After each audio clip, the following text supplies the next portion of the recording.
Hey there. Subscribe to my channel. And also press this bell icon. Today, let us discuss about the problem which is asked in National Defense Academy exam, which 2021, okay, NDA exam, based on the properties of the one function, which is the inverse function of exponential function, okay, logarithm function. So as जैसा कि आप screen पर देख रहे हो, question क्या है हमारा रोलियन, और क्वेश्चन क्या है 1/log2 angle n plus 1/log3 angle n plus 1/log4 angle n plus up to 1/log100 angle n। अब इस क्वेश्चन को देखकर आपको क्या फील हो रहा है? बेस चेंज हो रहा है, बेस वेरी कर रहा है, ओके, बट एंगल है जो वो कांस्टेंट है, एंगल फिक्स है। एंगल हर एक टर्म में जो एंगल है वो क्या है? एन, बट बेस है जो वो इंक्रीज हो रहा है। इस क्वेश्चन को हम कैसे सोचेंगे? How to think, how do we think, how do we think about this problem, okay. क्योंकि हमारी अप्रोच क्या रहेगी, करने का तरीका कैसा है, वो ज़्यादा मैटर करता है। क्वेश्चन को सॉल्व कर लेना और आंसर ले आना ये इतना सिग्निफिकेंट नहीं है कि जितना आप अप्रोच कैसे करते हो। क्वेश्चन को सॉल्व करने का वे कौन सा है, okay. So let us learn how to solve the problem, okay. अब इस प्रॉब्लम को सॉल्व करने के लिए let us recall two basic fact, okay. The first fact is that log base a angle b क्या होता है? log of b upon log of a, okay. Base जो वो डिनोमिनेटर में आता है और जो एंगल है वो न्यूमिनेटर में आ जाता है, ओके।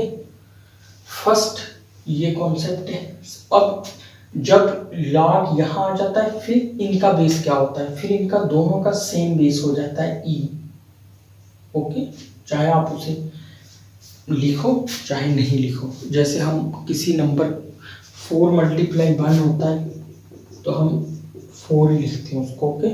तो दोनों ये चलते हैं। इसी तरीके से लॉग बेस ई है जो यूजुअल बेस होता है, ओके, बेस ई। जब बेस ई हो तब हम सीधे ऐसे लिख देते हैं लॉग एंगल, तो लिखने की ज़रूरत नहीं रहती। बट जब बेस ई के अलावा कुछ और हो तो फिर हम उसे शो करते हैं, ओके। फॉर एग्जांपल जैसे यहाँ क्वेश्चन में बेस ई के अलावा कुछ और था, नेचुरल नंबर से शुरू किया है, 2 है फिर 3 है, ओके। टर्म सेकंड टर्म है जो उसमें बेस 3 है, फोर्थ टर्म में बेस 3 है, ओके। इसी तरीके से बेस उसने ई के अलावा किया है तो शो किया हुआ है, ओके। सेकंड फैक्ट क्या है जो आपको ज़रूरत है इस क्वेश्चन को सॉल्व करने की, कि log of m1 m2 product up to mn, ये क्या होगा? क्या आप इस बात को जानते हो? लॉग mn क्या होता है? Log m plus log n, okay. इसी फार्मूले के ऊपर मैथमेटिकल इंडक्शन को यूज करें अगर हम, तो ये 2 टर्म्स के लिए ट्रू हुए, ओके। लॉग में जब 2 नंबर प्रोडक्ट में हो तो वो किसके ऊपर होगा? दोनों को अलग अलग में लॉगरिथम का एंगल बना के सम, ओके। सिमिलरली ये n टर्म्स के लिए ट्रू रहेगा, मैथमेटिकल इंडक्शन से प्रूव हुआ है, okay. Log m1 plus log m2 up to log mn, okay. ये हमारे 2 थिंग्स हैं जो इनको आपने याद रखना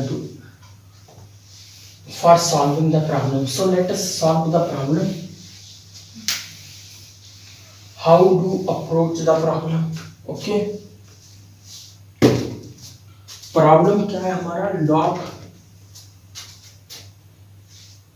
1/log base 2 angle N plus 1/log base 3 angle N, कहाँ तक जाएगा ये 1/log 100 base N. Okay, 1/log base क्या है यहाँ 100 और एंगल क्या है एन। ओके, अब जो फार्मूला मैंने आपको बताया था उस फार्मूले को यूज करो। क्या कहता है वो फार्मूला कि log 2n किसकी इक्वल होगा, log of angle upon log of base. Okay, log base angle क्या होगा, log of angle divided by log of base. Okay, इसी फार्मूले को यूज करते हुए 1/log n upon log 2 plus 1/log n upon log 3 plus up to 1/log n upon log 100। Okay, अब ये reciprocal हो जाएगा और ये कैसे आएगा, log 2 upon log n plus log 3 upon log n goes up to log 100 upon log n। Okay, अब यहां से log n ने जो वो कॉमन आ जाएगा। ओके, log n ने जो वो हर एक टर्म के डिनोमिनेटर में है, तो log n हम क्या लेंगे एलसीएम, और ये क्या आएगा log 2 log 3 log 100। अब यहाँ फार्मूला जो मैंने आपको सेकेंड फैक्ट बताया था कि log m1 m2 m3 up to mn क्या होता है, log m1 plus log m2 plus log m3 plus up to log mn। Okay, उस फार्मूले को यूज करते हुए यहाँ ये क्या है log 2 प्लस log 3, क्या इसको ऐसे लिखा जा सकता है log 2.3.4, ये डॉट किसको डिनोट करता है, multiplication. Okay, divided by log n।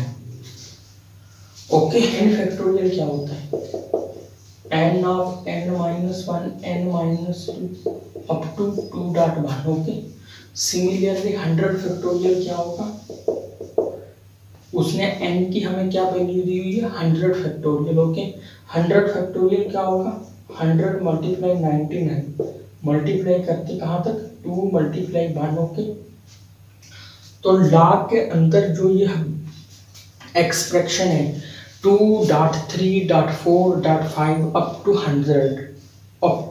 100 okay, ये प्रोडक्ट फॉर्म में है।